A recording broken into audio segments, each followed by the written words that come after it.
You're about to enter a world of true crime. From cold cases to serial killers, missing persons, and more. 100% he did this. I'd go off into fantasy world. How much more lucky can you get that you're not on death row? You want to know what we know? My name is Jay.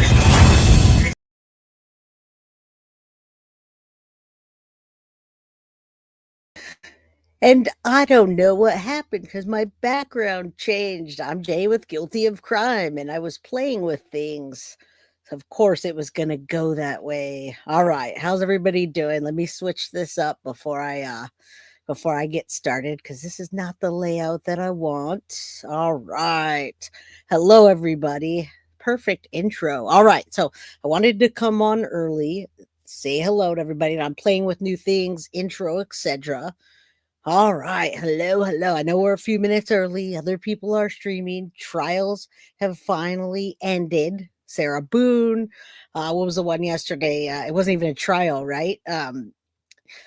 Justice for Samantha Miller, Jamie K, which we're going to cover. All right. Let me hit that like button on your way in and let's talk. See, I still don't like this brand and I don't know what happened here. Maybe I'll get it worked out before Collier gets here, or maybe I'll leave it. Yeah, maybe I'll just leave it. All right. So anybody and everybody who watched the Collier Landry episode last week, what's going on? I know that there's a couple of people, a couple of the mods in here that suggested to cover the Collier Landry and him testifying against his father. So I'll say hi. I'll say hit the like button, subscribe if you haven't, and share. You guys, we're almost at 20K, and that's how we're going to get more people when we hit 20K. Oh, look at that big. I kind of do like it all big and bubbly, although it just did that itself. What's up, Leanne? How you doing? You did good. Sadie's mama, what's up? How's everybody doing? Crime groupies, right? The crime crew. You know, I do like your comments, Big, but I didn't have it set like that, and I don't know what happened. That's what happens when somebody, which is me, plays with my background. There it is. I think there was an update. So let me get back to here. Hopefully, it didn't mess any of my other layouts. Stephanie, how you doing? Good to see you all. Good to see you. Okay, so I'm not sure. Maybe Collier's going to come in fashionably late, and maybe I'll have some clips to play. But while we're waiting, I will give you a brief background on him, and maybe he'll pop in. What's up, Amber? You're here. How's everybody doing? Clar. I'll give you a background, and if he doesn't come in, I'm going to talk about our Guilty of Crime 20,000 K and hitting that so we can do some kind of giveaway celebration. We also have the holidays coming up, and I'd like to do some kind of holiday giveaway for you guys, of course, with the new merch. So get hyped up about that. Get hyped up about 20K, and we can talk about what we want to do as far as merch goes and all that stuff. So good to hear, good to see who's here to see Collier Landry. Now, let me talk about him for a minute. A Murder in Mansfield documentary is a documentary that he created or put together, and he'll give us the extent of that. Now, if I have to go and let me double check my phone, make sure I didn't miss something. Yeah, I Candy Landry. All right. Petty, sorry to miss you. Petty's at the doctor right now. Just got a message. Yes, so I should have stuff ready. I figured he'd pop right on, but let me just tell you quickly. A Murder in Mansfield documentary. So Collier Landry, the case is obviously tragic and complex. It's very old. It's 1989, December 31st. He was 11 years old, Collier. He woke up to the sound of his father, which is a doctor, Dr. Boyle, murdering his mother. Now, I don't know what that sounds like, but it's interesting because it says he woke up to the sounds of his father murdering his mother. How do you even understand what those sounds are? His mother's name was Noreen Boyle. May she rest in peace. Dr. Boyle struck Noreen in the head, and then he suffocated her with a plastic bag over her head. He later buried her body under the basement floor of their new home in Erie, Pennsylvania. So we went over that the last time, but so he's going to pop on. I'm going to let him in right now, and he's going to tell you more about himself. And then that means I gave the introduction. All right. So let me let you in, buddy. How you doing, Collier? I'm in the show. What's going You're in what's the show. going on? What's going on, everybody? And How we you get a doing? steak in the house. How you doing, man? I'm good. Thank you so much for having me. I'm sorry I'm a little late. My camera was not picking up in StreamYard. And I was like, if you're a StreamYard That's user, okay. That's you okay. know Good. these Good. issues exist. I am a StreamYard user, and I was having issues too. And I was like, I hope he doesn't come on while I'm having issues. So good to see you. I guess you're feeling better than last week. I am. I'm feeling much better. What do you got going on there in the background?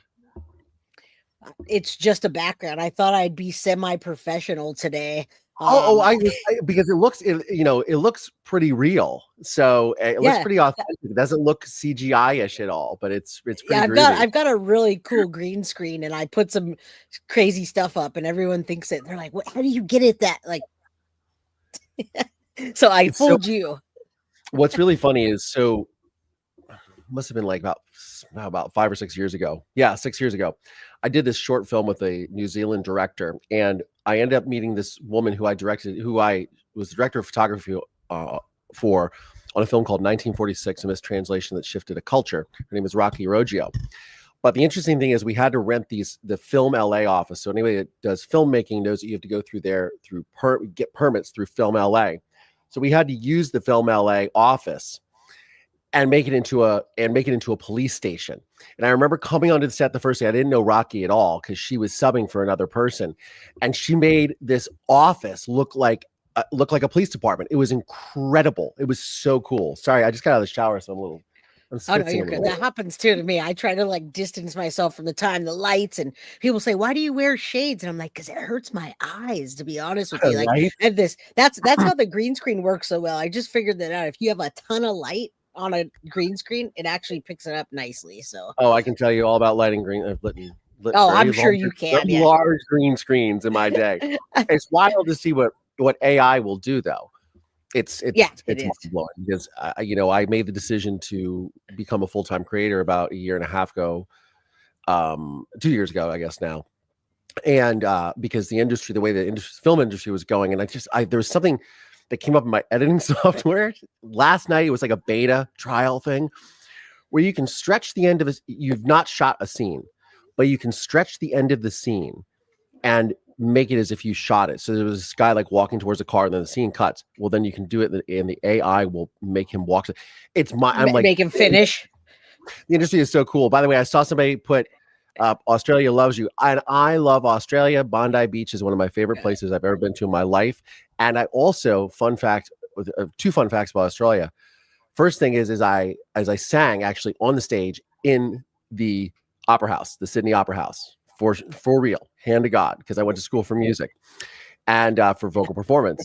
And the second thing is I have not one but 2 jars of Vegemite right now in my kitchen. So I love Australia and I love Vegemite, and thank you for being here. We love Australia as well. Yeah, everybody's excited. I mean, tragic story, but when I look back at 1989, and this is how I found you in the Mods Family, because we're true crime, and I'm like, anything and everything. So I'm sure as I look at what happened to you then and like where you are now, it's exciting. Yeah. It's exciting to not hear somebody still be traumatized by the thing and so yeah. I mean, look, I have my good days and my bad days. Right. Earlier today, I was having a little bit of anxiety about having this interview just because, this is the month that my mother was killed. And we're actually going to do for channel members, and I'll mention this later, but we're going to do a watch party on New Year's Eve, the night my mother was murdered, of a murder in Mansfield. We're going to sell some tickets for that on my channel and have members join us. So that's something I'm going to try this year. Because it is nice, even though what happened, it's also nice to be surrounded by a community that supports you. And by the way, I remember I mentioned before I had a heart out. I don't have a heart out, so we're good for at least an hour. So Yeah, you're So good. And I have your channel up there, and we'll definitely all go over and pile onto your channel and all that fun stuff. And I'm sure you're gonna have a lot of people that go over there and do the watch party. I'd love to see your documentary, and I'd be in for that just because I don't do anything on New Year's Eve, and that would be cool. right. So, I'm so single. yeah. I got dumped recently, so it's like I had Oh nothing my, to you do. hear that? You hear that, ladies? Yes, the ladies were like, it's Eye Candy Tuesday, right? Eye Well, and then Candy Landry is what they said. Yeah. I Candy Landry. Oh yes, and big shout out to Mama Pearl, by the way, who I know is I heard is watching. Mama Pearl. Yes. Thank you. Yeah, So, always big shout out the mom. Yeah, but to I talk was about looking to answer your question when you were saying, the thing about like telling the story over and over again. right. Yeah, guys, I'm working on a podcast right now that's coming out next year, and we're going through everything. I'm redoing the trial tapes, just like I did with Murder of Mansfield. Going through, I've got these boxes of photos underneath my desk here, going through some stuff. We're gonna talk on Friday again, and it's interesting because there's two different things that sort of happen. One is, it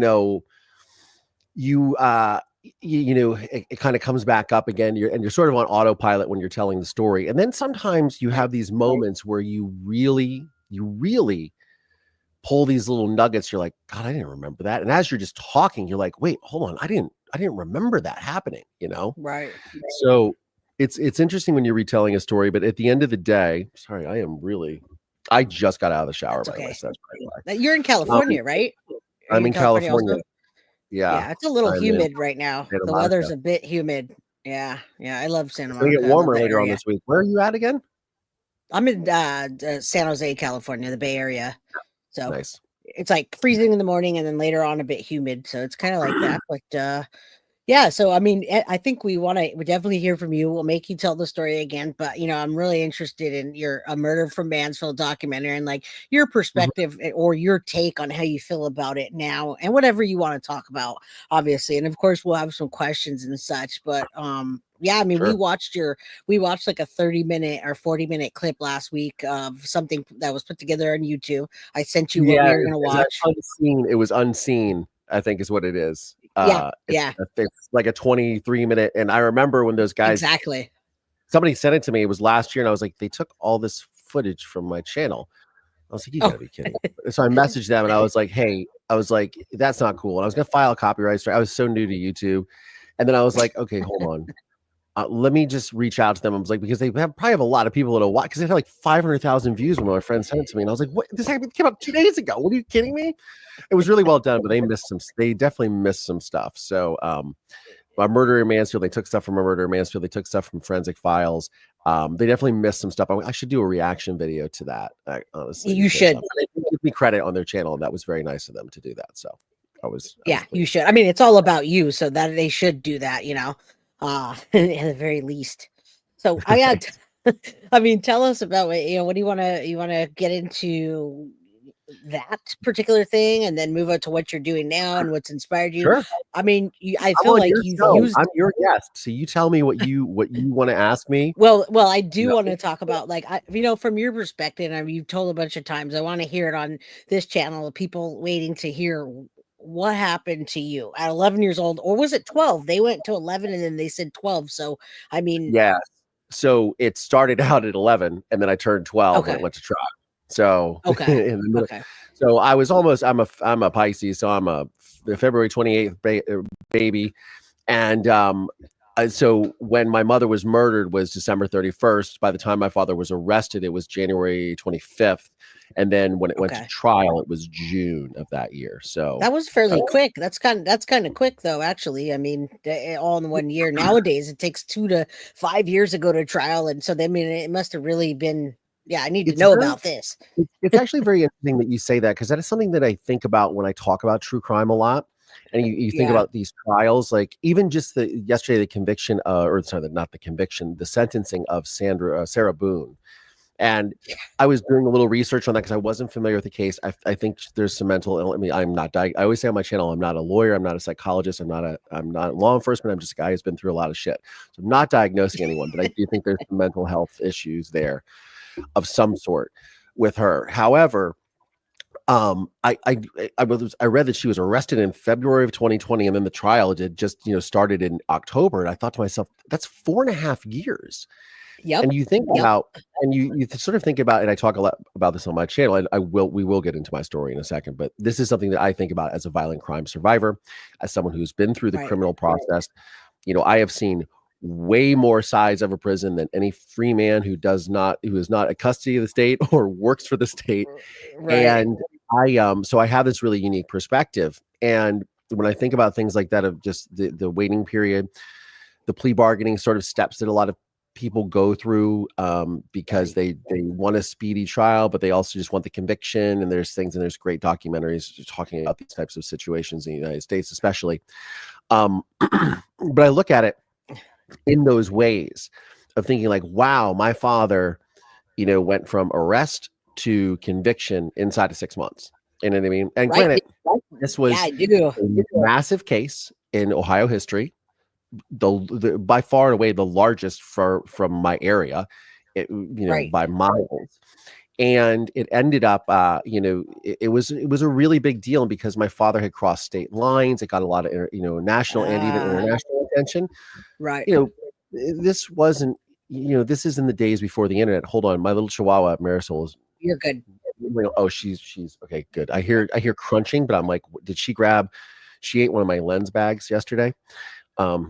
Which is not what she's supposed to be eating, but she's eating what she's supposed to be eating. She's eating her. Yeah, that happens on my channel. My Yorkies take over all the time. The dogs take over. It's all good. Yeah, we love them. Come on. Of course we do. Nobody gets upset when I say, "Hold on, I got to let go get the Right. Yorkie and put him up." So yeah, we're all good. But yeah, no, I mean, it was a kind of small. I mean, it's like a smaller town where you're from, and your dad was a doctor. And I mean, well-to-do people. So when you get something like that, good-looking people set in this small town, it becomes big. I mean, now it still happens, and obviously back then. So yeah, and but when you're a child, you don't realize all this, right? And so, and No. Mansfield at that time, and even the surrounding area, was only about 30,000 people. Now I think it's probably double that. I mean, I'm gonna somebody I'm sure will correct me in the comments if I'm wrong. But I wasn't aware of all this, and my father, had just entered private practice probably about like 3 or 4 years before, about, I guess, so the 1989, so 85, 84, yeah, about like 5 years before that. So he just started making money. It wasn't like we lived in this huge house and there was this mansion and stuff like that. Those were the other doctors. Right. We weren't there yet. Okay. But my father was going to start making a significant amount of money and just signed a really big which is what makes all this so bizarre, by the way, because my father had, I was talking to the lead investigator from the case, David Messmore, who's still a very good friend of mine. He just turned 81. And we were talking last time I was home, and he goes, I just will never understand. He's like, do you know your dad was going to make $160,000 a year working 2 weeks a month at his new private practice in Erie? It was like occupational medicine. Right. I mean, that's a staggering amount of money. Like, that's a lot of money now, but that's a staggering amount of money 34 years ago. That's what I was going to say. Yeah. With inflation now, I mean, it's like, what is it? 10 times? I don't even know, but I'm going to say that. That's like almost like, that's between like $750 and $1 million probably now. I was thinking. Yeah. And Erie, yeah, exactly. The location. So, that's one of the sort of very perplexing things about the nature of the crime is that, my father was winning the divorce. My father had a girlfriend who was 20 some years younger than him, that she was pregnant. Right. This isn't a joke, but Dave Messmore said, they would kind of kid around a little bit because like she should have been the one to off him, because he was the one who was getting away with everything and cheating on her and going to, screw her over in the divorce. And right. So that's what makes it so perplexing and this is what I really wanted to know from my father. It's like, why did you do this? Like, there's no reason to do this. 2024 population of Mansfield, Ohio is 47,769. That's a lot of people. Amber Winnell in the house, by the way. She's fabulous. We love her. Is that a lot of people? I'm in San Jose, so it's like 1.45 million. So I'm like, so let me put you that, like, yeah, that's a lot of people for that area. That's a lot. Okay. Marisol has found her squeaky toy. I don't know if you can hear that or not. Can you hear that? I'll turn it off. I actually Right. I don't hear it. Okay. It's all good. Okay, perfect. Then she will be occupied and is not trying to root through my bags. But yeah, that's the thing that was probably the hardest thing to wrap your head around with the crime, is there was no reason for my father to do this, right? So then you start to delve into, and again, not to diagnose anyone, but then you start to delve into the realm Right. of what, like, the dark triad, like psychopathy, sociopathy, Machiavellianism, and you can just reverse the orders of those. I think it starts with Machiavellianism, so sociopathy, and then Right. psychopathy is like the worst. But and you know, I really think at the end of the day that it was all about control. I think he wanted to have my mother buried underneath his feet so he could go downstairs in the basement every day in Erie, Pennsylvania, and talk to her and just be like, yeah, you tried to leave me. You tried to divorce me. Because, the thing is my, my, my, you know, the way that my father sort of operated was he was very cold and callous, right? Right. And or non-affectionate. And then he would be affectionate, but he also had this proclivity for violence, and he was a rageaholic. Right. He would have a temper that you a drop of a hat, he could just go off, and he would be this psychotic person, and screaming in rage, and telling my mother, beg for my life, and slamming doors and breaking windows, and then coming back and acting like nothing happened. So he was I know that. abusive. He was abusive. Very abusive, for sure. And Thank the you, thing is Foxy. that, like, this isn't new. This isn't anything new. There are a lot of people that grew up with parents like this, and especially when Right. there's substance But they didn't murder one another at the end of the day, exactly. and And my father helped was to like an alcoholic or a drug addict. He was a straight, sober. It's just, some people are just born differently or just built differently, and it just becomes one of those things where you're like, wow, like it's kind of staggering when you look at it. And a lot of my life was spent trying to forget about the murder for a second and what happened to me. and don't worry, I'll get back to that because I want to know so many things. I'm just saying, casting that aside, a lot of my life Of course. was spent trying to not necessarily cope with that, but cope with, could I become this person? Could Right. that be me? Could I snap like that one day? Could I just, and then you add to that the stigma that society places on people like myself, whether you want to or not, is, I grew up a lot of my life hearing from, girlfriends and, people that I was dating, or people that were involved in my life, and somehow of, aren't you worried he could do that? Aren't you worried that he could just snap on you?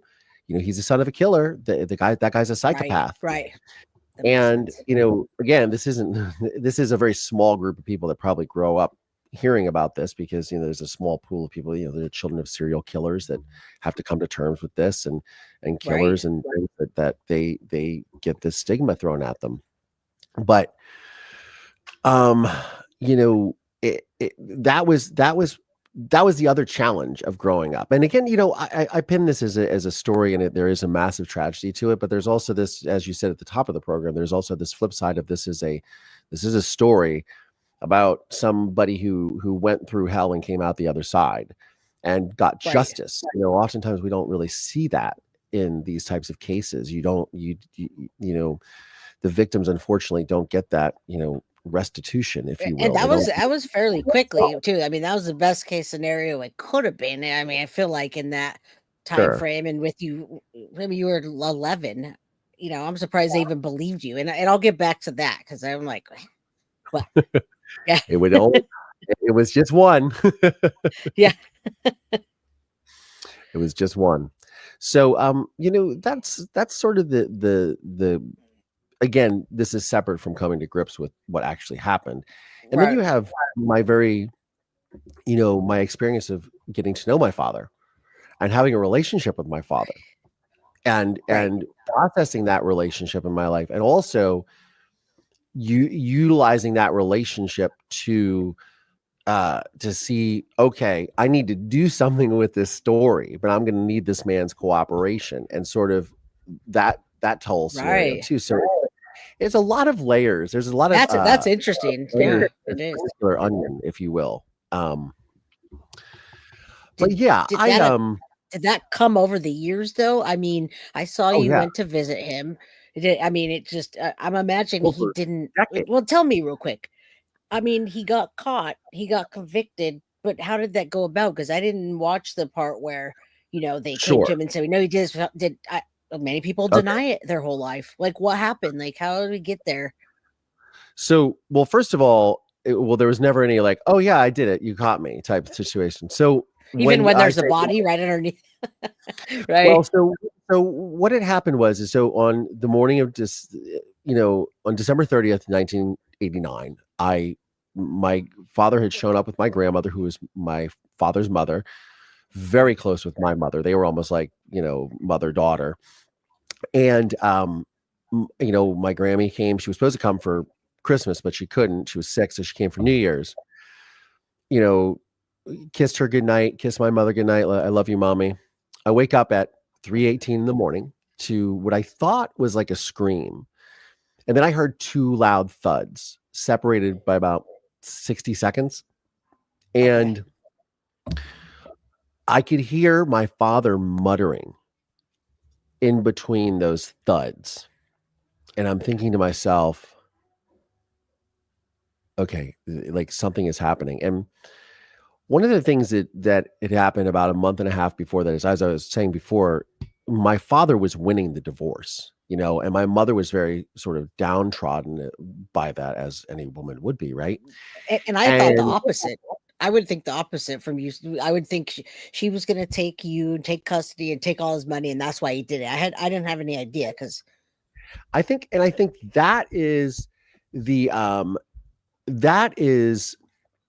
thing that that I think again, I'm not a lawyer, but I think a lot of people have a misconception that women just, there's a stigma in society that, oh yeah, they just take the guy to the cleaners and stuff like that. I have many friends who are women who are the breadwinners, who are taken to the cleaners by their deadbeat husbands, and absolutely, and get tortured for years, and just like, please just divorce me. I will give you the house.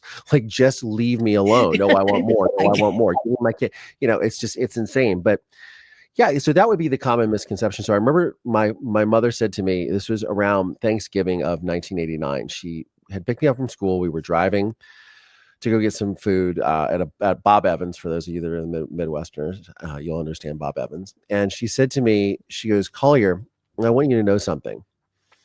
I want you to know that I would never leave you." And I was like, "Okay, mommy, all right." And she goes, "And if I ever do, it's because your father had me killed." And she said, "Your father has mafia connections. Your father is very dangerous. And if anything ever happened to me, he had me killed." I'm like, "That's not going to happen, mommy." And I remember, that year was Batman had come out. And so I was really into Batman. So I was like, "I'll protect you." You know what I mean? And even the Batman clock on my wall is how I knew what time it was when she was murdered. Michael Keaton Batman. Michael Keaton Batman. Let's clarify that for sure. Michael Keaton Batman. Jack Nicholson Joker. Kim Basinger. Yes. What a cast. Let's make Prince sure we did the understand soundtrack. that. Come on, Tim Burton. And that's why you were feeling pumped up about it. Right. But so I had this but I kind of filed that, right? I kind of filed in my head, like, all right, well, I'm going to take note of this. And so all of this is happening. I hear the thuds. I hear all of this going on. I'm like, okay. And then I hear the footsteps coming down the hall. And I'm laying there in my bed, and I'm just like, and I'm an asthmatic little kid. And, I'm a little kid. My dad's 6'3", 230, 40 pounds at that time. Right. And I'm laying in bed, and I always slept with my door open as a child. And so I'm looking, and I'm staring at the wall, but I'm looking down, and I can see out of my peripheral vision my father's feet land because I see his shoes. I recognize his shoes. And at that moment, everything inside me was just screaming out, don't look up. And he's standing there for probably a good 30 seconds and then walks away. So did you just keep your eyes closed? You pretend you're sleeping? Nope. I had my eyes open. I was watching. But if you were at his angle, you wouldn't see my, because my head is turned and I'm like this in the covers, but I can see out the corner if that I don't know if that translates. I understand. Yeah, you know what I mean? But so I that's where so don't look up. And I'm thinking, because I'm thinking to myself in that moment, like, look, I'm not going to be able to do anything right now. No. Nothing's going to happen until the morning, till I can get my bearings straight and figure out what happens. So I somehow go back to sleep, and I wake up a few hours later, there's daylight or whatever. I rush to my mother's room and I'm rummaging through. It was really weird. Is first of all, the bed was all in disarray. And my mother was somebody that when she would wake up in the morning, she would make the bed, and I still do that to this day. Like she taught me that, right? And I am searching and rummaging through the sheets looking for blood, and I don't see any. And I go downstairs, and my father is seated on the couch. He's watching like television, CNN or something like that is what he used to watch. And he's got a towel wrapped around his waist, and he had just got out of the shower. And I said to him, I said, where is my mother? And he doesn't say anything at first. And I say, where is my mother? And he looks up so coldly and just stares so blankly at me. He goes, well, mommy took a little vacation, Collier. Oh, no. And I knew right at that moment, I was like, okay. And then he starts into this whole like diatribe about how, we're not going to look for we're not going to call the police. We're not going to call the FBI. He starts telling me, because I start questioning him. I start saying, well, I heard these noises. And then he said, well, yes, your mother. He starts a whole story about how my mother had come down in the middle of the night, gotten into an argument with him as he was sleeping on the couch.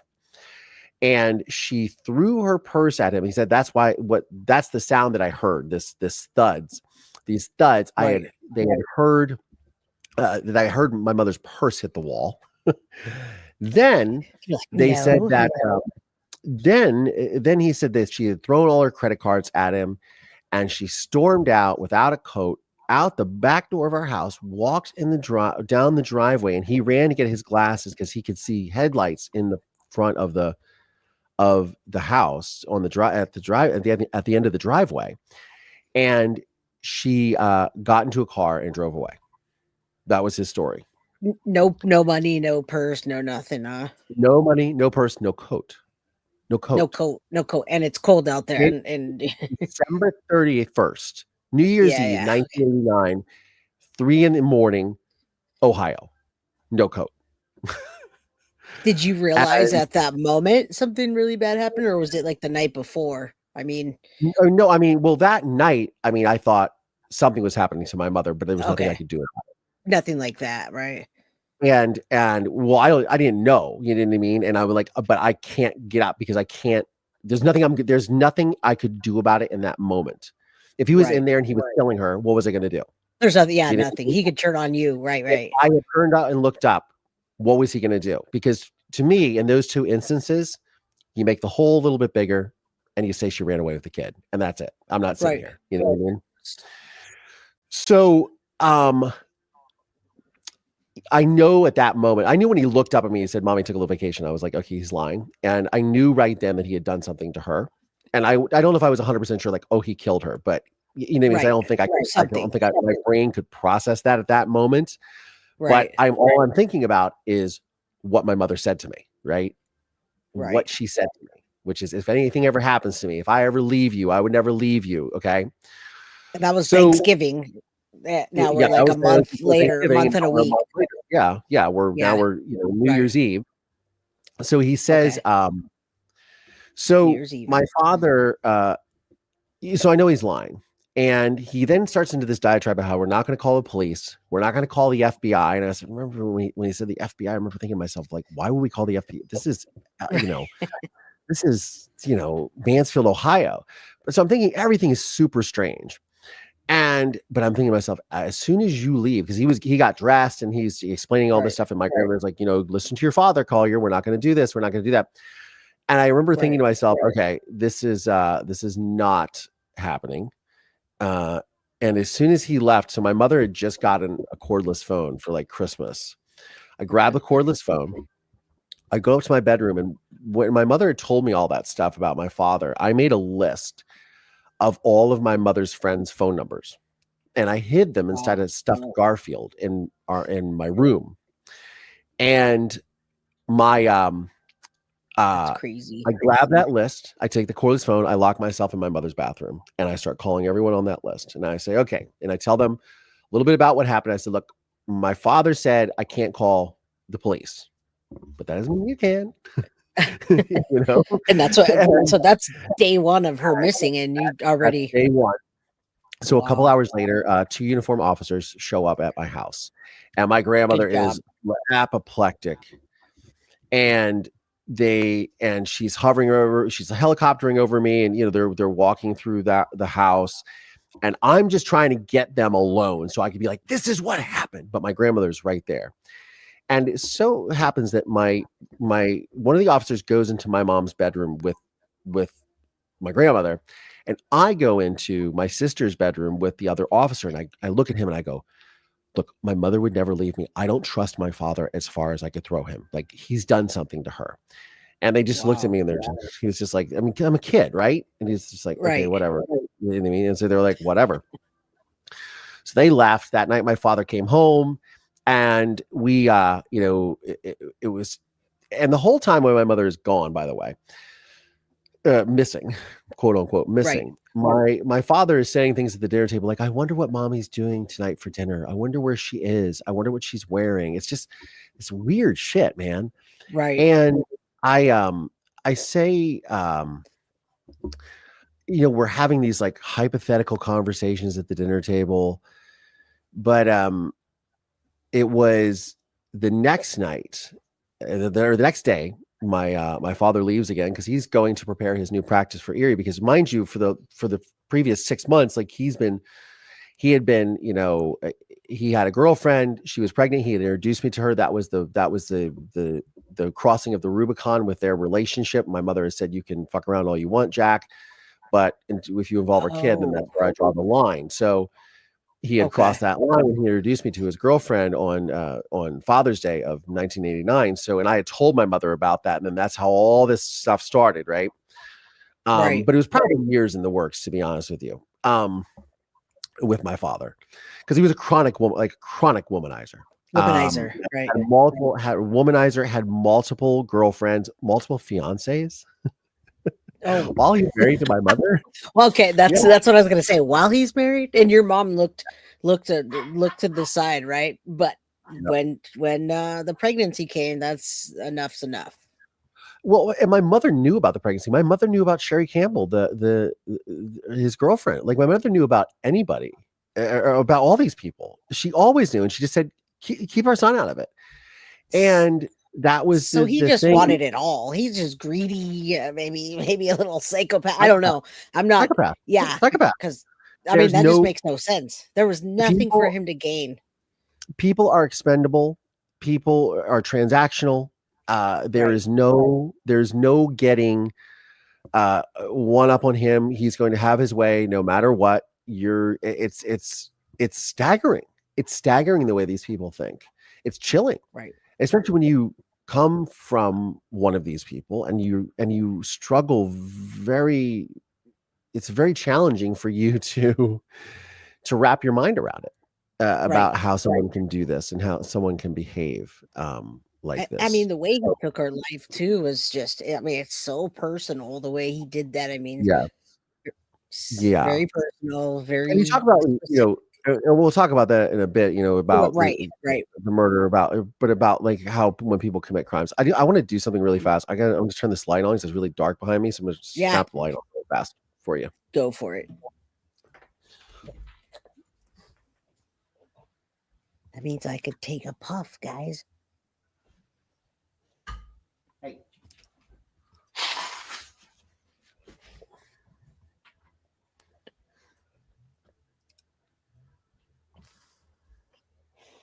Everybody hit the like button, subscribe if you haven't. I see a few folks here, and this is incredible. This is a shocking story, but I mean, the way he's telling it, only he can tell it like that, right? So I'm on the edge of my seat, and I'm like,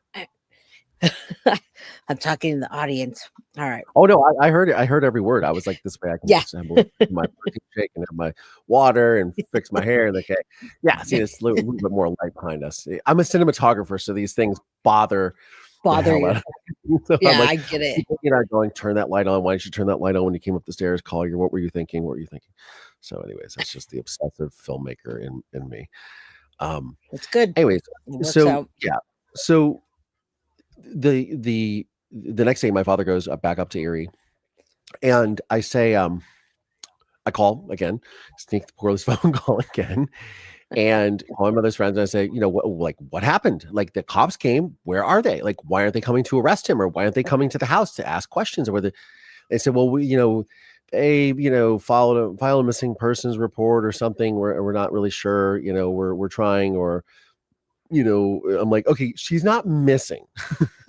Like, yes, she's missing, but he's also done something to her, and I don't know what it is, but he's done something to her, and right, you know what I mean. So that night, this is January the 1st, 1990. And it's good that I'm doing this other podcast, because now we're really sorting out the dates of when things happen, because sometimes they get a little confused. It's like, was it January 1st or January 2nd? So January 1st, Sherry comes over to my house with a pork roast, and to do the traditional New Year's Eve or New Year's Day pork roast and sauerkraut type thing. And this woman's in my house for the first time, and my mother's missing. And we're playing family, and it's just ridiculous. Now, I don't know if she's pregnant, because she was I was a kid. I wasn't looking for that, you know what I mean? Right. But we have this pork roast, and I'm just disgusted, and it's like what is happening in my world? So then go to again, but also, and I think a little bit we talked about my mother at the table that night, because as I said, over the course of this whole investigation, we're talking about the having this, where's mommy? I wonder what she's having for dinner. I wonder what she's doing. I wonder what she's, it's just weird, Yeah. And always also too reminding me, she's really left us in a state. I can't believe your mother would do this to us, leave us in such a state, et cetera, et cetera. So, you have that element of it too. And I'll invite my girlfriend over conveniently, like a day or two later, and we'll have a roast. Yeah, that must have been confusing. Exactly. So, January 2nd. Sorry, use my little. This is my little Marisol. Oh, look at that. Tumbler, yeah, Super Chihuahua. There she is. Super Chihuahua. Oh, we all love dogs here. Go Marisol. She's so cute, like sleeping upside down, like looking at me, staring. It's very funny. With her cape. So with their cape. So January 2nd, 1990. My father leaves again, goes to work, and I'm not back to school yet. Obviously, it's not school, and the doorbell rings. And it so happened that this missing persons case was filed, and this detective, Dave Messmore, just happened to see it. And he was thinking to himself, again, this is New Year's in a sleepy small town in Ohio. Right. He's like, well, this is interesting. Like, a doctor's wife goes missing on New Year's Eve. It's like, this is kind of weird. All right. Well, let me go check it out. I got nothing better to do.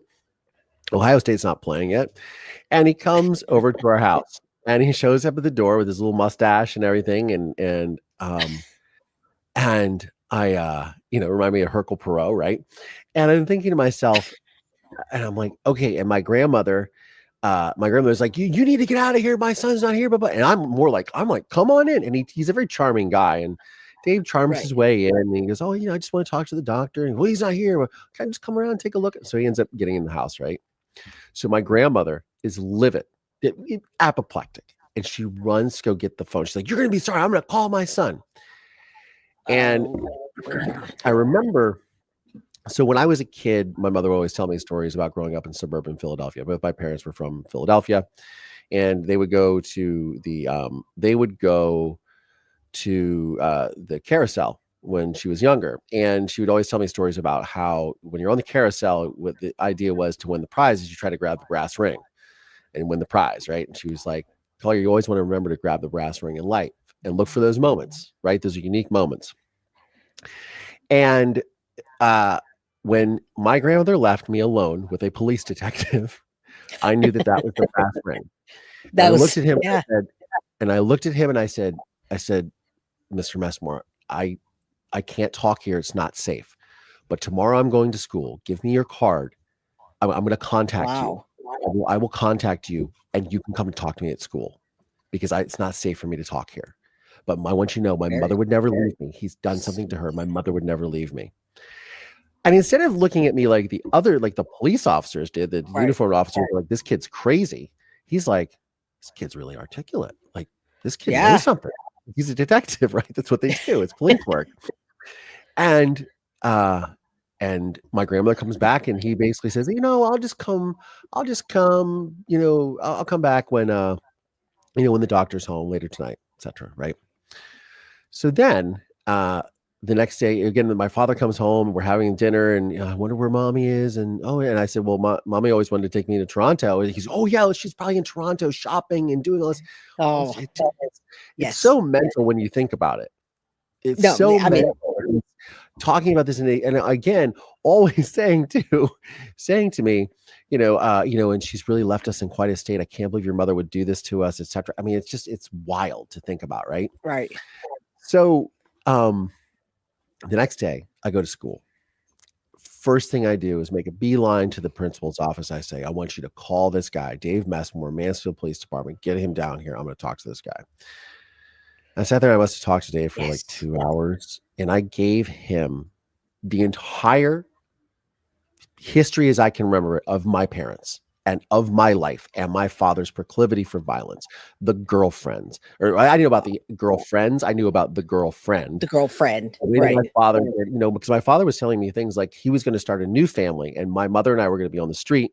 He was going to make sure that I never went to college. He was going to make sure I never went to private school. He was going to take me out. I was going to be public school like all the poor kids, etc. So, we just say all this really just horrific shit to a child. Like, and this is his new family, and this is his new family, and he's going to have this great life. So this was like all this stuff that he was telling me up, in the 6 months leading up to the murder, right?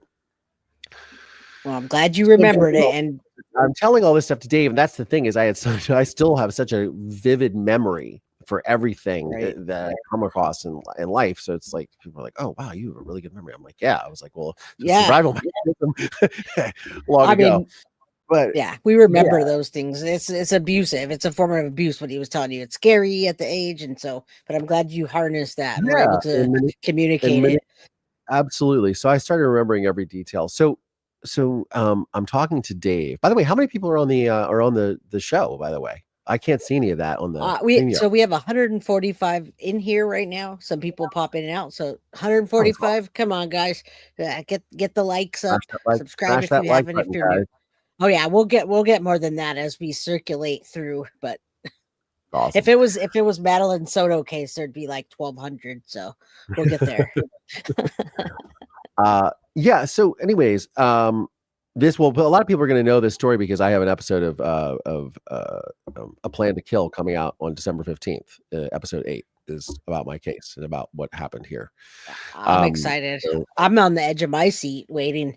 So, yeah. So again, my father is this whole thing, and again I go to school the next day, and I'm not interested in school at all. What I'm interested in and what I keep doing, and by this time, my father when he would come home at night, my father's divorce lawyer would come over. So they'd be sitting in the dining room, like commiserating. And I would always be trying to like eavesdrop, like, oh, I'm doing schoolwork. What's going on over here? Right.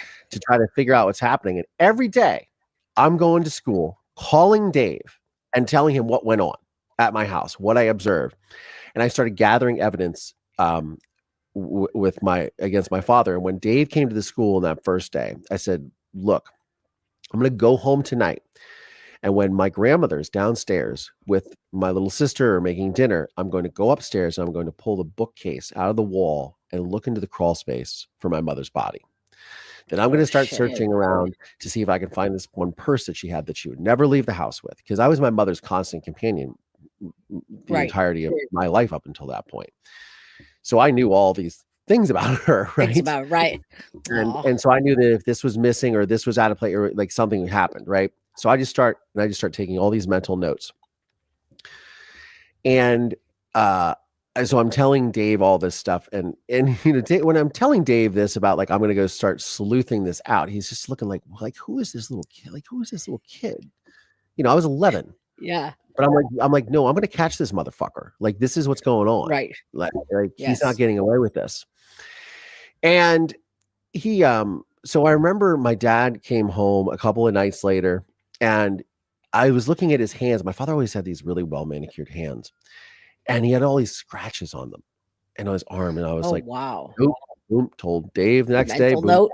And he one night he came home and he was sore and he says, can you rub Ben Gay on my shoulders? Because I was moving a bunch of boxes and I'm really sore. And I'm like, boxes. Okay. Moving boxes into his office is what he said. Again, mental note, notice some bruising, notice some things, and just started taking all these notes. But what's starting to happen is every night, mind you, by the way, we're at the dinner table, ding dong, Dave Messmore's there. Can I talk to the doctor? Can I talk to the doctor? Is the doctor here? Can I talk to the doctor? I see the doctor's car in the driveway. So Dave's showing up every night. But mind you, I can see Dave because I get up and I'm looking at Dave out the door. My dad's at the door and his attorney's in front of him. And I'm making eye contact with Dave because I'm also absolutely fucking terrified. I'm terrified because if Dave lets on that, I know that I'm talking, because I don't know him and I don't know how all this works.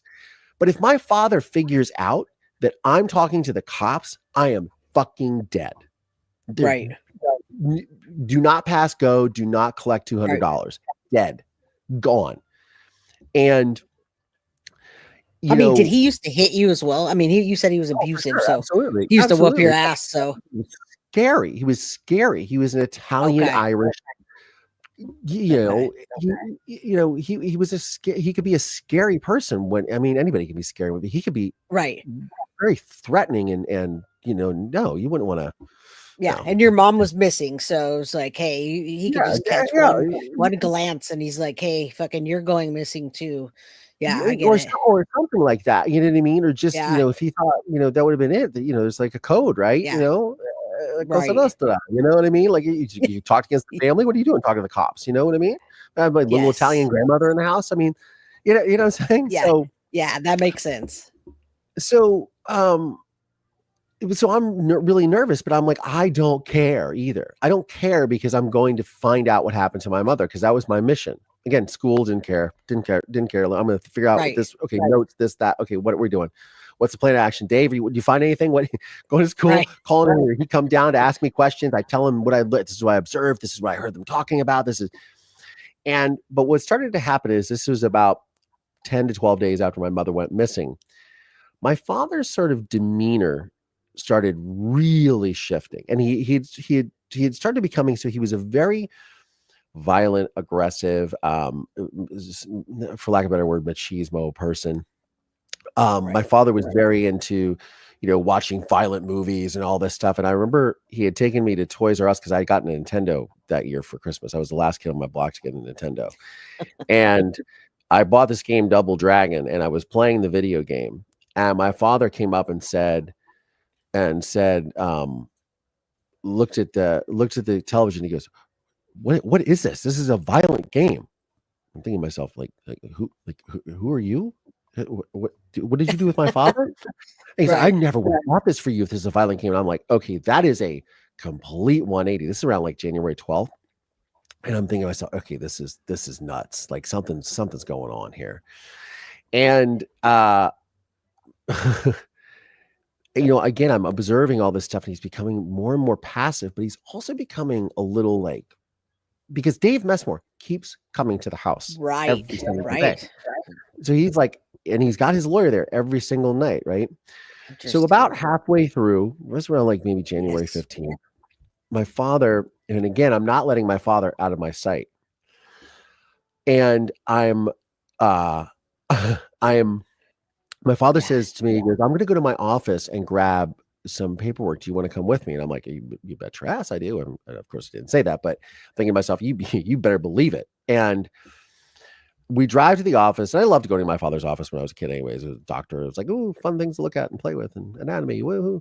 But on the way back home, we stop at a gas station. And my father, 11. Yeah, people are asking that don't know. Okay.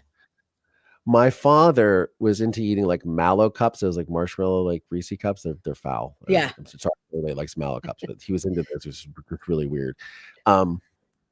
Because he went from Reese cups to mallow cups when he started dating a girlfriend. So that's what my mother and I would actually joke about that.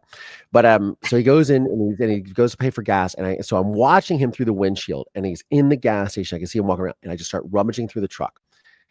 And I open up the center console of his truck and I find 2 photographs. One is of a house that I've never seen before in my life. And the second one is of his girlfriend, Sherry Campbell, and her 2 children sitting in front of a fireplace wrapped in plastic. It was right then that I knew. I was like, okay, this is big because the fireplace is wrapped in plastic. I've never seen this house. This is clearly a new house and she's tied to it. So I go to Dave. Then I go to school the next day, call Dave, boom, say, this is what I found in his truck. This is what I like. There's something going on here and she's connected to it. And the kids are there because I knew her kids because I met Sherry several times and I hung out with her kids and I liked her up until I found out his girlfriend and cheating on my mother. You know what I mean? Right. So I had no beef with her or her children. So I know who they are and I'm explaining all this to them. And, like that's a really big clue.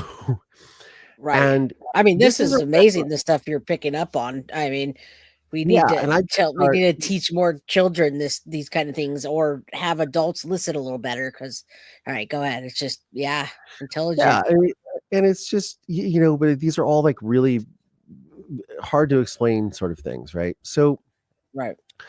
I say to Dave, I tell him about all of this, and then I don't hear from him for a couple of days. This is around like, I don't know, like January 18th, 19th, 20th, something like that. Again, every night my father talking about where mommy could be or whatever. But again, his level of duress keeps going up and up. I can tell he's really stressed. And I'm thinking to myself, like, I don't know how long this is going because this is 3 weeks since my mother's been missing. Right. My father is still here. I'm still living in a house with this potential murderer. I already know he's a monster because I grew up with him, right? And even though I loved my father, I mean, I still love my father, but he's a monster. You know what I mean? Right. You can love him and still be like, he's a monster. You know what I mean? So I'm aware of the devil, right? I'm aware of who this person is, but I'm like, at what point do we come and get this guy? So my father comes to me. This is, like I said, around like 20th, 21st, with that 20th, 19th, some January. And he says to me, he goes, Collier, mommy's just left us in such a state. And I know you're just not really doing well. I'm not doing well. I think it would really be good if we went on a father and son trip together. I have a medical conference coming up in Florida in a couple of days. And I think you and I should go out. You don't have to go to school. It'll be a nice break. We'll go down to Florida and we'll go to this medical conference. So what's very interesting is every single year for the past 5-6 years before that, we would go on medical convention trips to Florida. Right. They were in the spring during spring break because naturally, so doctors could bring their kids. They can go to Busch Gardens. They can go to the Disney World. They can do all this stuff, right? You know what I mean? Right. Go to the beach. Spend money. Not 3 weeks after Christmas, after the Christmas holiday and break. Right. And it was right then that I knew that I was not coming back from Florida. Oh no. And I go next day to school. I call Dave Messmer. I said, he wants to take me to Florida. You have to, something has to happen. Yeah. He's going to take me to Florida. And I'm not won't come back. Right. I'm not coming back. And Dave, I think Dave pretty much knew that was what was going to happen.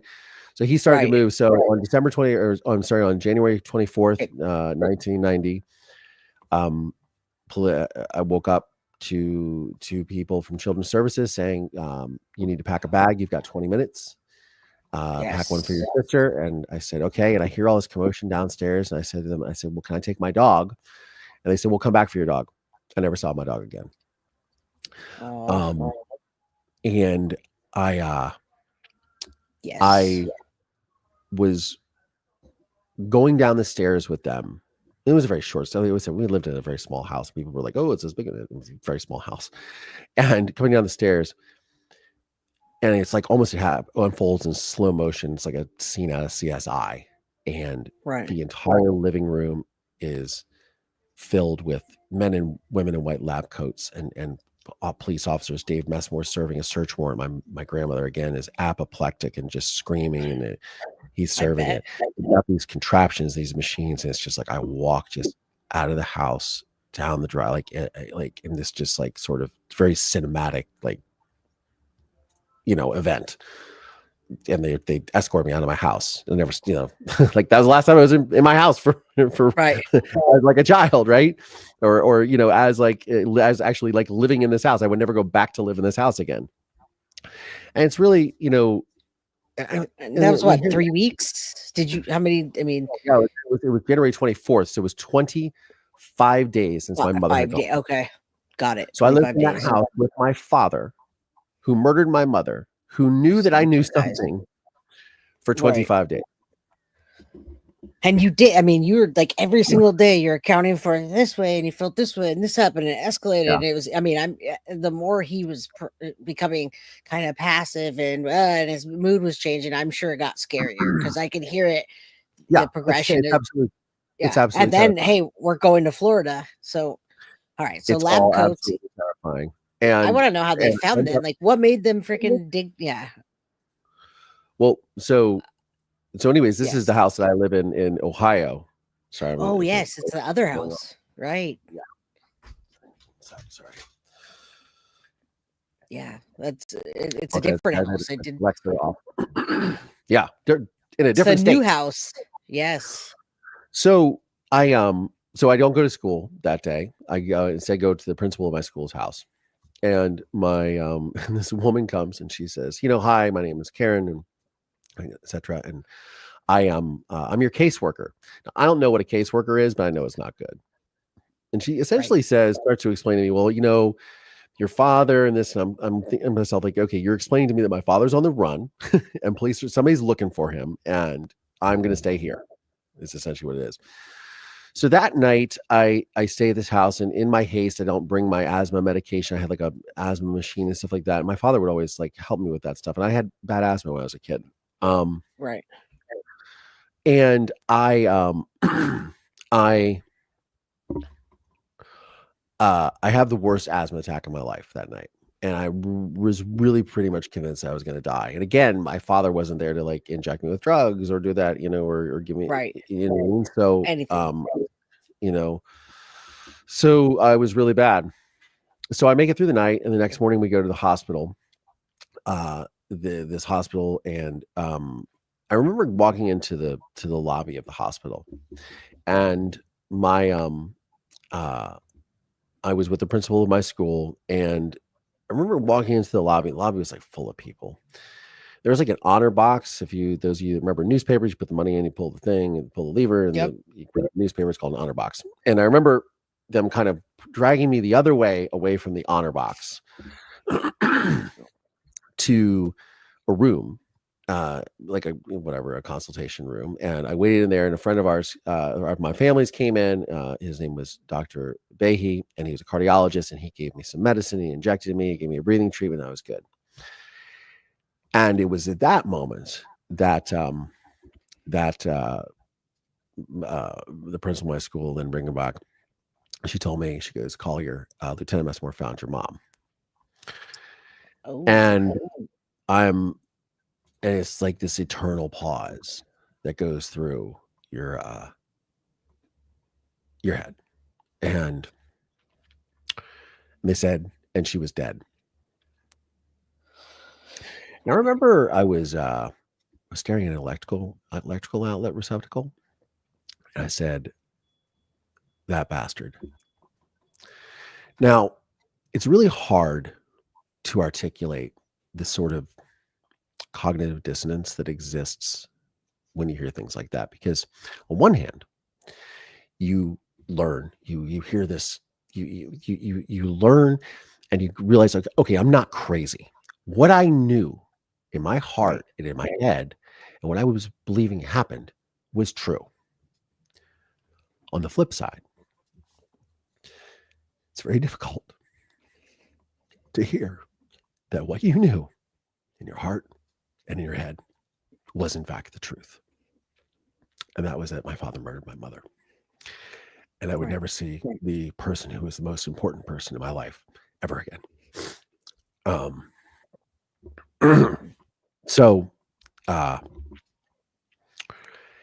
and I wish that I could say that was the sort of like the penultimate moment, or like this was like all downhill from there, right?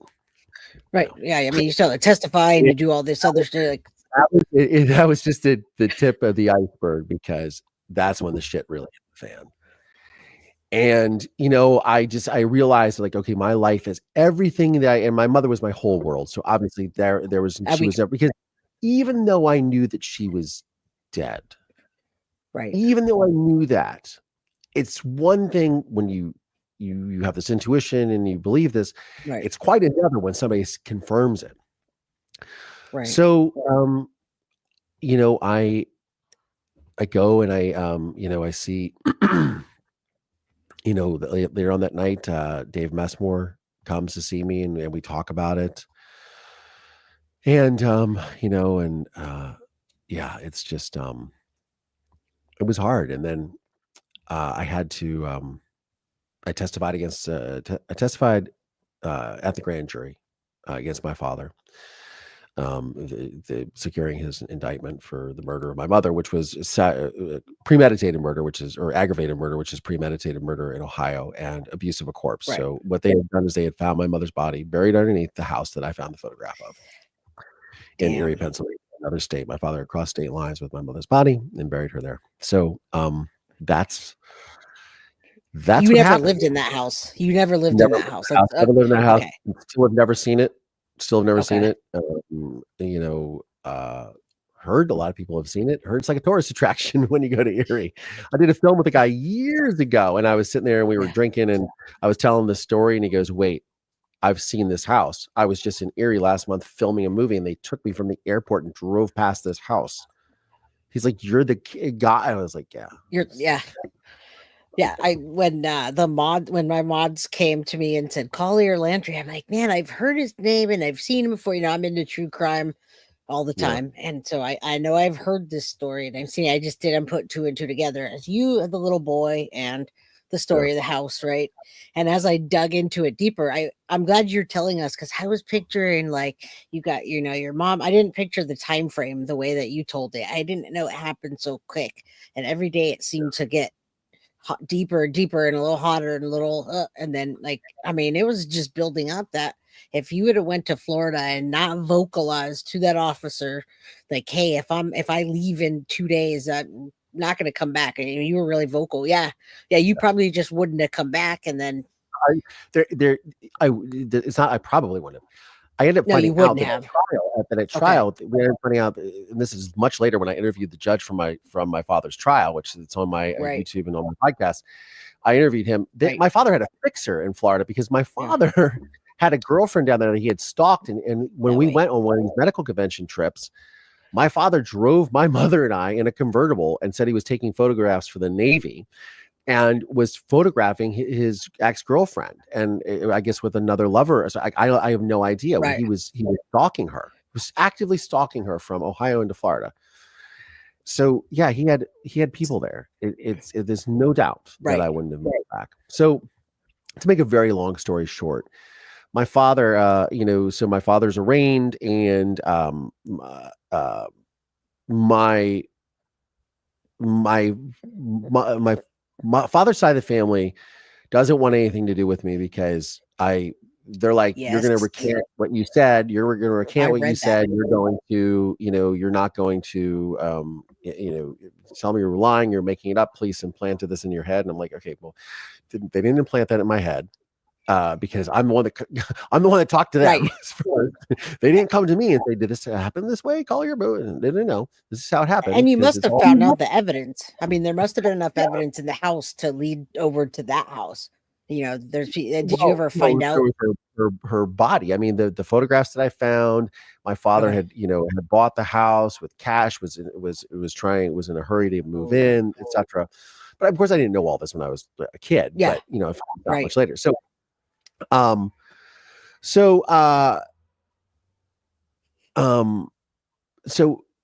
then my mother's side of the family, who I think that, and I didn't get to go to my mother's funeral because, I was a witness, right? So I wasn't able to do that. So I thought my mother's side of the family would be really sort of like, well, yeah, you helped find your mother. Like, Right. you're Like, all, bravo. this is real. Okay. Like, yay, that's not what happened. I remember my mother's sister told me over the phone. She said, "We can't take you in because you look like your father." Oh no. So I went into foster care, and I don't care who you are, what you look like. Foster care is awful. I believe you. I will take your word for that. It doesn't matter. I mean, there are levels of awful, but it starts at if there's the 7 layers of hell, there's the 7 layers of awful, and foster care is in there, and you start at a certain level, and then that's where you kind of situate, but you're still in hell. You know what I mean? Yeah. Did you? I mean, there's lots of threats of right like, if after. you act up, we'll send you to an orphanage, things like that. You're lucky to be here. It's awful. Right. So, Damn. so I so I am in foster care, and the one person that could be there for me is my mother, and she's not. And she's not there. in the physical form anymore, and I'm with these strangers, and it was a mess. But it goes to trial. I testify for 2 days against my father, securing his incarceration, and he is still incarcerated to this day. That's the long story short. I read that he came up for parole not too long ago, I believe, or he's coming up for parole. He's coming up for parole. Yeah. So that's the thing I have to sort of deal with. I might actually speak to him again. We'll see. It's because I haven't seen him since my film. Okay, which was how long ago? Yeah, since a murder in Mansfield. Yeah, it was about 8 years ago, 6 years ago, something like that. Okay. What about your sister, real quick? I don't want to forget. I'm remembering the sister, and then what happened to her? I had an adopted sister who was adopted from Taiwan 6 months before my mother was murdered. She ended up going to custody, staying in custody with with the foster parents, who was my principal for my school, Linda Riggenbach, and her husband Dave. And I last saw her on, it was January 19th, 1991. Okay. I haven't seen her in 33 years. So I have no idea. I've tried to reach out to her over the years. They would not let me see her after after 2 visits. They had 1 visit, then they made me have supervised visits, which made me feel like a criminal. And it was just. Well, man, I mean, you are a hero, and you essentially got punished for being a hero. I know you don't feel that way, but I mean, you're making me feel everything. Everybody, my mom was in here, by the way. She says hello. She's got tears in her eyes. I mean, you are a hero, and you did all the right things, and you still got punished. You got punished because you got sent to foster care. You got, you had to go on the stand. Yeah, this person was mad at you. So I mean, I know it had to have felt like you got punished, and I know you've probably worked through that with lots of therapy. But I just want to say, I mean, I feel and I think you're a hero, and you got the raw end of the deal. But who you are now is amazing. So I've never met you before. Here's the thing. Isn't that how, unfortunately, it works? That's not how I want it to work. The bad guys get away. Yeah. The heroes, the hero's journey. There. And then at the very end, I mean, not to get religious, but Christ on the cross, Right. I'm not comparing myself to Christ or anything like that. But what I'm saying But you think about it, right? Of like history and archetypal heroes, not to get too ethereal with the audience here, but you look Right. at, like Jungian psychology, or you look at, Joseph Right. Campbell, and you think about like the hero's journey, right? Or Hero of a Thousand Faces. You think about the things that they go through, right? And these moments, and it's like, it's I just remember this, like, I don't even get emotional. I don't even know why I'm talking about this, but I remember the scene in Gladiator. And I was talking to Russell Crowe once, and I remember the scene in Gladiator, and he says, I will have my vengeance, whether in this life or the next. You know what I mean? So you think about these types of things, that they are real things that play out in real life, that are far, far, far fucking beyond anything that matters in the material world, whether car you drive, with your social media statuses, whether you're married, with this, that, and the other. These are things that are consistent, constant things in the universe that are the core of our fundamental existence, that extends well beyond this plane that you and I are talking on. Not to get down this road. I'm with you. These are the things that matter the most. These are the things that ultimately that lift you up to whatever it is, whatever you look to, whatever deity you may consider, or whatever spatial plane or universe plane you think we live in. These are things, these fundamental elements of goodness and courage and bravery and honor. Those things are like what really, really matters. I don't know. Absolutely, because you're not getting a reward for it at the time. If I was to tell you, hey, go tell on someone and be a hero, but you get this shitty thing, you almost die, you get this, you lose your family, you lose you're going to say, fuck no, I'm not going to do that. Like, if I was to tell a kid, like, look at this man's story, this is what you want to do, and they see all the things that got taken away from you and all the struggles you had to go through, no one wants to do that. They're not going to do that. They're just going to take the easy route and do the thing that's not the thing that's right to bring justice or whatever it is. So anyway, I commend you, and what you're saying, I totally feel and I understand. Yeah, and I appreciate that. I'm not here to like be like, look at me, but I'm saying no, but that's just, I'm just telling you how I feel. I'm very like how I feel, and so I haven't met you before, so I won't say that every time, but that's how I feel right now. But the thing is that it's like, even in making my film, a Murder Man, I was like, like working as a filmmaker, this is, that was, I moved to Hollywood. I worked as a model for a little while. Then I got into, I'm a musician and stuff like that. But I got into my laser focus was I got to do something with the story. So I became a filmmaker, I became a cinematographer, directed music videos. I've directed a music video on YouTube that has 1.5 billion views. You know what I mean? And I worked. You got that. I worked, I mean, I have great professional accolades. I wish I had the financial thing to go with it, but I've got great professional accolades. But the point is that I was able to put together and structure and get a story told with a 2-time Oscar winner, in Barbara Koppel, who's won 2 Academy Awards for documentaries. And we put together a Murder Emancipate, which was originally just supposed to be a pilot for a television series that I created about the legacy and consequences of violence in America. And my episode was just going to be the pilot. And then we're going to do 7 other episodes with other filmmakers about different stories that happened, right? And but the thing is that for those of you that have seen the film, or for those of you who haven't seen the film, but I have this, it tells. It's variety. Yeah, for sure. We're going to I'll do the screening. Yeah, I'll do the screening on December 31st this year. So the thing is that when I get in that room with my father, because I had teed up this entire career of mine and all of these visitations. I used to go into my father's prison, inside the prison, not into the visitation room, inside the prison, and teach inmates classes on how to use Final Cut Pro and Adobe Photoshop and how to shoot use cameras and things like that, because they had a production department in his prison that he was at.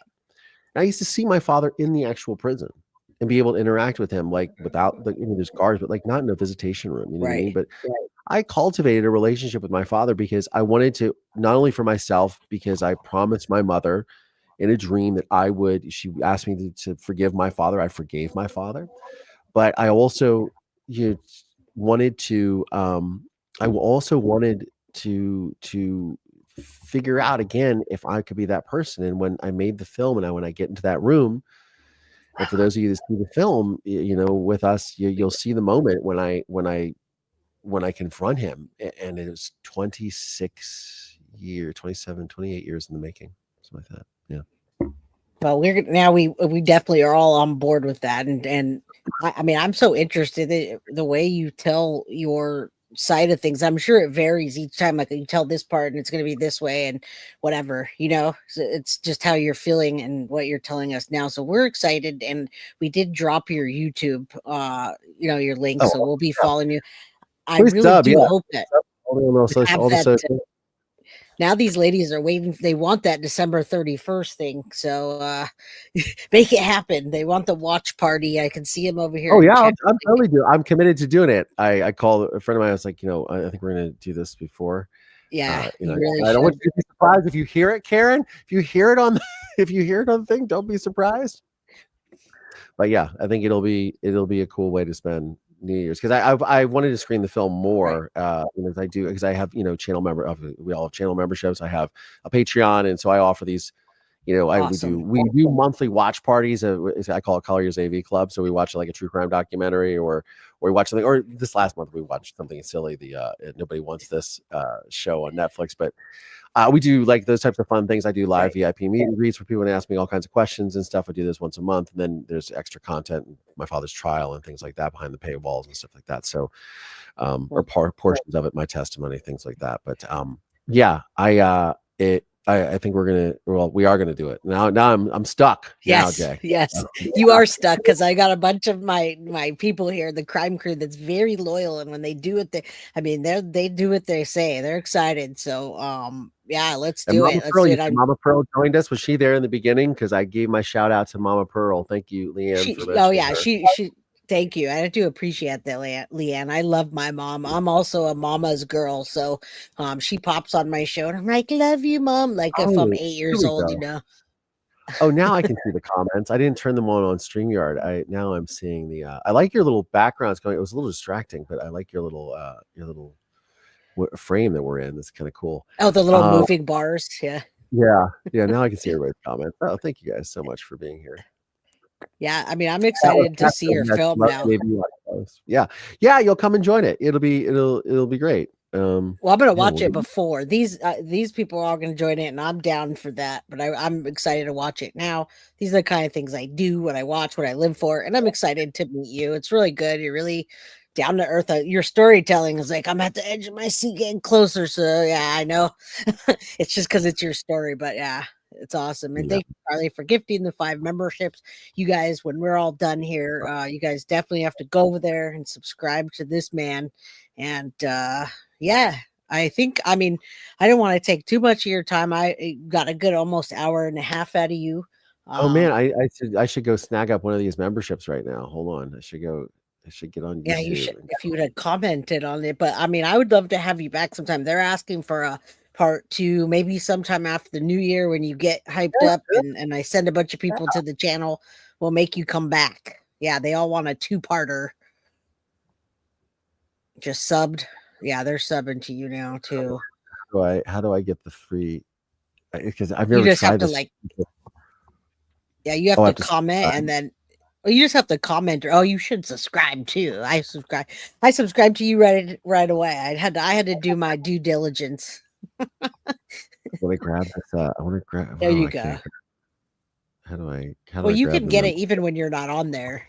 You can get it when you're not on there. So if you commented now, and if someone drops them, yeah, okay. So you could. I have 10 memberships to gift, but YouTube's being weird right now. It's not letting me gift them. Does that happen to you sometimes? I don't know anything. I know nothing about this. So that's why I was excited. I was like, oh, let me get it. Because people ask me, how do I do it? I'm like, I have no idea. I do everything through StreamYard. I never have it's a lot, because I'm doing, I should, yeah, it's a lot. Yet filmmaker, like amazing films and cinematography, and talking to Russell Crowe, but he doesn't know how to use YouTube, ladies. All right. Well, I don't use the I'm learning. What's so fun, what's so stupid too, is I had I used to work with a lot of big YouTubers right when they were starting out, Right. and I remember I used to work at the YouTube studios. Stages used to be right here in Playa del Rey, and I used to go down there and film. And I remember they were like, "Oh, you just have to have 10,000 subs to come in here to like film in here for your own stuff." And I didn't have any subs at that time. I didn't even have a YouTube channel. I mean, I had a channel, but I never did anything with it. And I was like, man, I wish I had done that. I wish, but they can't. They don't have it anymore because they closed it during the pandemic. All right, well, I give up. I don't know how to. That's how do I okay. grab You the can tip? still get. It's actually random, and I wish I could do that. But all Oh, you have it's to do is it's random. Okay, yeah, like that was my question. you don't even have to Okay. be in chat. It could just like you'll get a notification saying, "Oh, I got because you were on my channel and you subs, you can get one." So Oh, okay, that's dope. All right, so okay, yeah, that answered my question because that's why I was curious because people have said, "How do you do that?" I was like, I think there's a button that you hit to accept a gift membership, but so clearly it's and you not get that. 10 a month too. You get 10 for free as a content creator if you only knew how.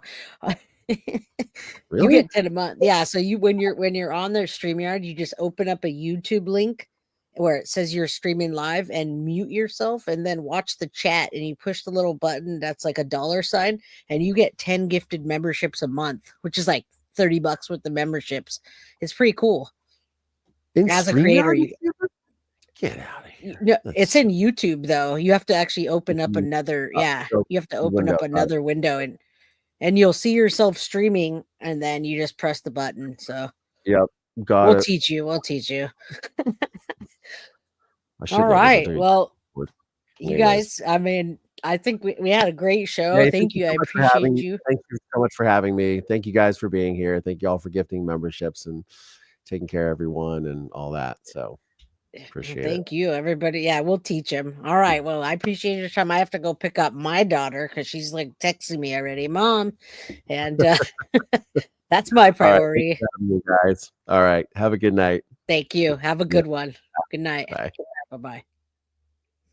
All right, y'all. I'm here. I'm gonna say thank you guys so much to everybody for being here and being awesome. We have 149 people still in here, so don't forget to hit the like button, subscribe, and share this. I really want to follow his work now, and I'm gonna have to go out and watch the Murder in Mansfield documentary because I'm like, oh, what happened? I want to fill in all the details, but I didn't want to like interrupt him. He was in the flow of telling a story and it was very, very detailed. So it had me hanging on the edge of my seat, right? And we did go almost an hour and a half. So I really appreciate that. And I appreciate you guys for hanging in here. You're very welcome, Amber. Thank you to the mods that brought that to my attention. Bree for bringing that to my attention and whoever else did. I'm blindsided sometimes. So I love you guys. Let's get more guests like that and keep in touch with Collier. All right. He's an awesome man. And I'm so pleased and honored to have had him on my show. What a treat. All right, you guys. I love you. And Mom, if you're still here, I love you. Good night. Let me hit that outro. See, I'm having trouble right now with my own YouTube and I'm trying to tell him how. Good night, y'all. Love you. Guilty of crime. I want to thank you for watching. If you enjoyed my content, please share this video, like, and subscribe.